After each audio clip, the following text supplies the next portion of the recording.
ನಮಸ್ಕಾರ. ನಾನು ಇವತ್ತು ಮತ್ತೊಬ್ಬ ಸ್ವಾತಂತ್ರ್ಯ ಹೋರಾಟಗಾರನ ಕಥೆಯೊಂದಿಗೆ ತಮ್ಮ ಮುಂದೆ ಬರ್ತಾ ಇದ್ದೀನಿ. ಕೇವಲ 17ನೇ ವಯಸ್ಸಿಗೆ ಬ್ರಿಟಿಷರ ನಿದ್ದೆನೆಗೆಡಿಸಿರ್ತಕ್ಕಂತಹ ಪುಟ್ಟ ಬಾಲಕ. ಬಂಗಾಳದ ವಿಭಜನೆಯ ಸಂದರ್ಭದಲ್ಲಿ ಸ್ವಾತಂತ್ರ್ಯದ ಹೋರಾಟ ಉತ್ತುಂಗಕ್ಕೆ ಹೋಗುತ್ತೆ. ಅದರಲ್ಲೂ ಹೆಚ್ಚು ಕ್ರಾಂತಿಕಾರಿಗಳ ಕಾರ್ಯ ಬ್ರಿಟಿಷರ ನಿದ್ದೆಯನ್ನೆಗೆಡಿಸಿಬಿಟ್ಟಿರುತ್ತೆ. ಅದರ ಪರಿಣಾಮ ಪಂಚಮ ಜಾರ್ಜ್ ತನ್ನ ಬಂಗಾಳ ವಿಭಜನೆ ನೀತಿಯನ್ನು ಕೈಬಿಡ್ತಾನೆ.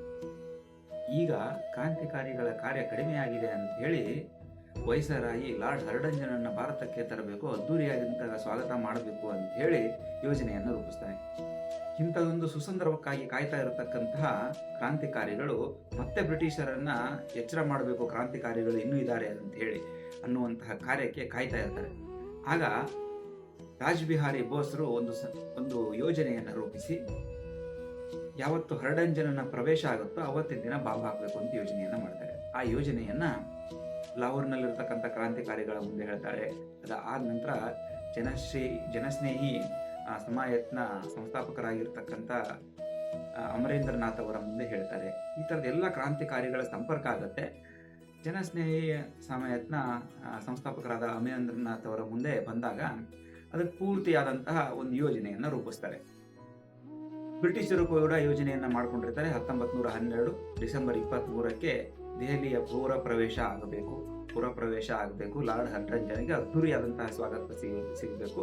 ಎಲ್ಲ ಅಧಿಕಾರಿಗಳು, ಎಲ್ಲ ಬ್ರಿಟಿಷರ ಸಾಮಂತರುಗಳು, ಎಲ್ಲ ಬ್ರಿಟಿಷರ ಕೈ ಕೆಳಗಡೆ ಕೆಲಸ ಮಾಡ್ತಕ್ಕಂತಹ ಜಮೀನ್ದಾರರು ಎಲ್ಲರೂ ಅವರ ಸ್ವಾಗತಕ್ಕಾಗಿ ಕಾಯ್ತಾ ಇರಬೇಕು.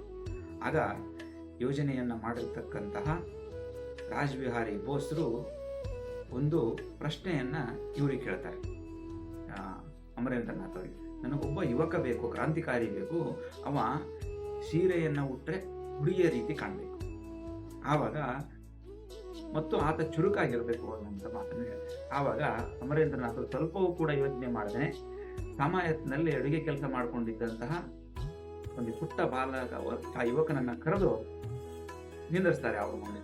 ಆವಾಗ ಆ ಯುವಕನ ಸುಂದರ ಮುಖವನ್ನ ನೋಡಿ ಒಪ್ಕೊಂಡು ಬಿಡ್ತಾರೆ ರಾಜ್ ಬಿಹಾರಿ ಬೋಸ್.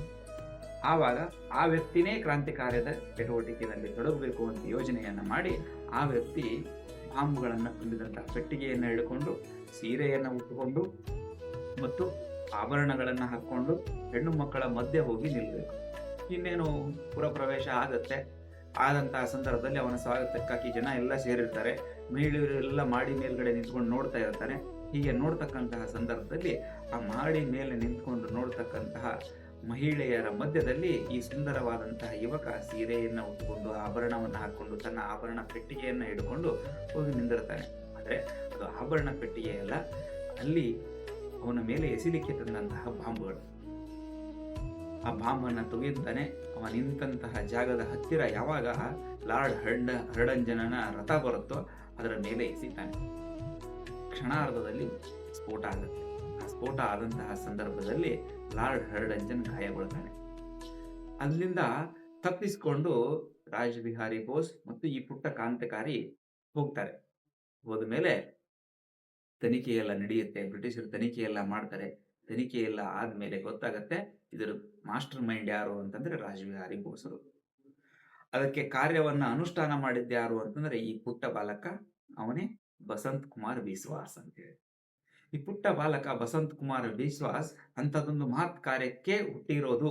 ತನ್ನ ಕುಟುಂಬವೆಲ್ಲವೂ ಕೂಡ ಸ್ವಾತಂತ್ರ್ಯ ಹೋರಾಟಕ್ಕೆ ಪ್ರಾಣತ್ಯಾಗವನ್ನ ಮಾಡಿದೆ, ನಾನು ಕೂಡ ಸ್ವಾತಂತ್ರ್ಯ ಹೋರಾಟಕ್ಕೆ ಹುಟ್ಟಿದ್ದೇನೆ ಅಂತ ಹೇಳಿ ತಿಳ್ಕೊಂಡಂತಹ ವ್ಯಕ್ತಿ ಇಂತಹ ಒಂದು ಮಹತ್ ಕ್ರಾಂತಿ ಕಾರ್ಯದ ಕೆಲಸದಲ್ಲಿ ಭಾಗಿಯಾಗ್ತಾನೆ. ಮುಂದೆ ಬ್ರಿಟಿಷರು ಅವರನ್ನ ಬಂಧಿಸ್ತಾರೆ. ಬಂಧಿಸಿದ ಮೇಲೆ ಆ ಪುಟ್ಟ ಬಾಲಕನಿಗೆ ಕೇವಲ 17 ವಯಸ್ಸು. 17ನೇ ವಯಸ್ಸಿಗೆ ಆ ವ್ಯಕ್ತಿಯನ್ನ ಗಲ್ಲಿಗೆ ಇರಿಸಿಕ್ಕಾಗಲ್ಲ ಅಂತ ಹೇಳಿ ಬ್ರಿಟಿಷರು ಅವನ ಹುಟ್ಟಿದ ದಿನಾಂಕವನ್ನ ತಿದ್ದುಪಡಿ ಮಾಡಿ 20 ವಯಸ್ಸು ಅಂತ ಹೇಳಿ ಮಾಡಿ ಸತ್ಯಕ್ಕೆ ವಿರೋಧವಾಗಿರತಕ್ಕಂತಹ ಒಂದು ಆ ಗಲ್ಲು ಶಿಕ್ಷೆಯನ್ನ ಆ ಪುಟ್ಟ ಬಾಲಕನಿಗೆ ಕೊಡ್ತಾರೆ.